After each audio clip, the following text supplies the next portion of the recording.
Paul Gabriel Weiner thinks this is the perfect opportunity for a pun. If you're going to have an island that looks like a target, then obviously the center of it should be Bull's Island, and then the outer ring can either be Outer Bull's Island, or if you want to confuse people, Bear's Island. And to round it all off, we have Jonathan Summey, who, like Alan, wants to use the island to pay homage to the New York history. I would call it Seneca, named after Seneca Village, which was the original name of the land where Central Park is located on now. As you may know, it was a small community primarily made up of African-American landowners before the park was built. And to everyone who submitted, thank you, thank you, thank you. Support for WNYC comes from Shepherd Mullen, a global law firm with more than 1,000 lawyers handling corporate and employment matters, key litigation, IP, and complex financial transactions for companies in New York and beyond. More at shepherdmullen.com. WNYC is a media partner of the Bronx Museum, inviting listeners to enjoy music, dancing, and more alongside the exhibition Futura 2000 Breaking Out, Friday, November 1st from 6 to 8 p.m. Learn more at bronxmuseum.org. This week, the election series, America Are We Ready?, looks at how the media have influenced the politics of this year's election. I'm Brian Lehrer. Join me and On the Media hosts Brooke Gladstone and Michael Lowinger to explore how we talk about candidates and issues in the information business and the disinformation business. We'll take your calls about your election year news diet and how it's affecting your politics, too. America Are We Ready? Wednesday night at 8 on WNYC. It's 6:51 and you're listening to Morning Edition on WNYC. Good morning. Coming up at noon today on All of It, Allison Stewart speaks with playwright Brendan Hunt, co-creator of the show Ted Lasso, about his new irreverent comedy play, The Art Couple. That conversation and more happening today on WNYC at noon, or you can live stream it at WNYC.org.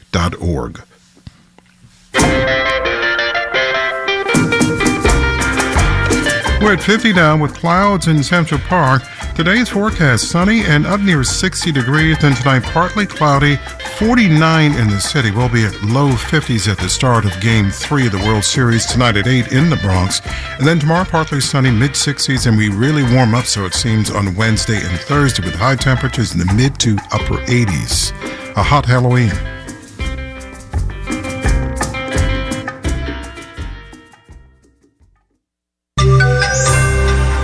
Are we ourselves being jerks at work?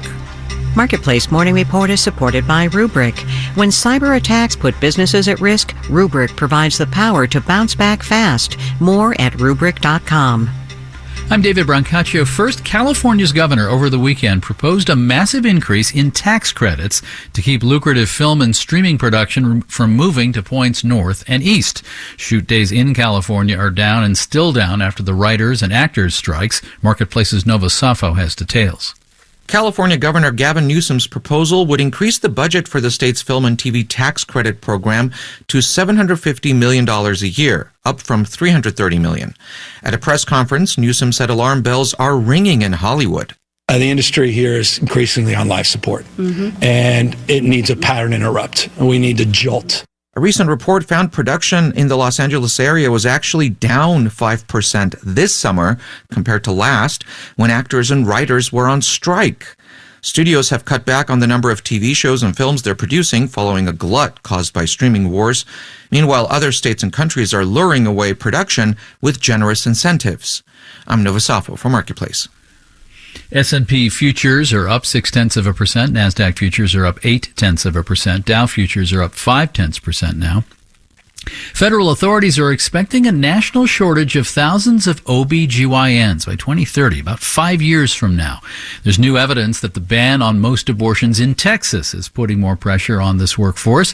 A recent survey by the consulting firm Manat found 13% of Texas OB-GYNs say they plan to retire early, and 21% are planning to leave the state or have considered leaving due to the state's laws on women's health and reproduction. Marketplace's Elizabeth Troval has that. Under Texas's abortion restrictions, Houston OB-GYN Dr. Todd Ivey says he's seen colleagues leave the state or retire. As time has gone on, then what we have found is that we're seeing medical students and don't necessarily want to stay in Texas. He says the abortion ban is making the state less competitive in his field. We know that the overall number of applicants is going down. So the quality of the applicants may decrease. And then over time, we think that the number of applicants will fall to such a level that maybe the programs will not fill any longer. And if fewer physicians stay in Texas, Elena Andreeva with Texas A&M University says, there will be at some point a shortage of providers, which we already have a shortage of providers. Especially this could be negatively affecting the rural areas. Large swaths of the state don't have any OBGYNs. In Houston, I'm Elizabeth Troval for Marketplace. And American Airlines is testing out the shaming of, say, a Group 4 passenger who tries to slide in Group 2. An alarm for all of the gate area to hear goes off. They're testing this at Washington Reagan National, Albuquerque, and Tucson airports. Marketplace Morning Report is supported by Bitwarden Password Manager, with a reminder that this time of year brings out the Halloween tricksters. Bitwarden can help from falling for cyber tricks and phishing scams by protecting personal information on any device, anywhere. Learn more at bitwarden.com. And by Progressive. Progressive Commercial Insurance offers personalized rates and customizable coverages for your business vehicles. More at progressivecommercial.com. This election fall, we're looking at political polarization in America, in particular how companies intensify or ease political divides. We've heard about tools to bring down the temperature at workplaces at a time of deep Trump versus Harris divides. Today we look at a survey showing that what are deemed uncivil acts at work rose from about 170 million to over 200 million per day. Let's talk to Sarah Taylor, president of the consulting firm Deep Sea. It's deep and then C as in insight. Welcome. Thank you so much for having me, David. So not the Donald Trump-Kamala Harris debate in September, but the Trump-Biden debate in late June, where Biden looked and sounded frail. There was a survey of workplaces following the debate. What did it find? It found that folks really are experiencing incivility at a significant level. We saw that across society, 58% of Americans believe that society is uncivil. And an explosion of 201 million reported acts of incivility in the workplace a day, just since that debate. If you think of the size of the U.S. workforce, that's either some people are seeing loads of these per day, or every single person who's working has seen 1.25 of these. It's an extraordinary number. Yes, absolutely. My goodness. This is what? What are acts of incivility? People being jerks to each other, I guess? Well, and that's where I think folks really can get confused. We think about incivility almost as if it's a switch that we can turn on and turn off. We're civil, we're not civil. And in actuality, what we learn from the field of cultural competence is that it's more nuanced than that. And that all of us are operating from a stage of development in how effective we are as we interact with others. Well, in other words, you're saying that it could be made better. It's not sort of a law of physics that human beings treat each other this way, yeah? Yes, we tend to blame the other side. Almost all of us perceive ourselves to be more respectful than we actually are. So the very first piece is to stop looking at the other side for them to change and start looking at ourselves. How do I advance the conversation to be more effective, to be more civil and less polarized?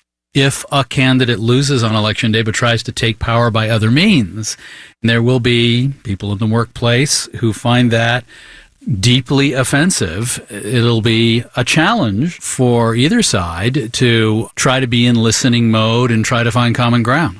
In the thousands of groups and organizations that we have worked with, we've never ever seen a group or an organization that is more developed than its leaders. Not that our leaders are somehow better, smarter, more wonderful, but our leaders set the bar and create the culture for what will cascade down in their organizations. Sarah Taylor is founder and president of Deep Sea Consulting. Thank you very much for the briefing. Thanks so much, David. I appreciate it. All of our political polarization at the company level coverage can be streamed from Marketplace Online. Look for the Office Politics button under our logo. I'm David Brancaccio. We're from APM, American Public Media.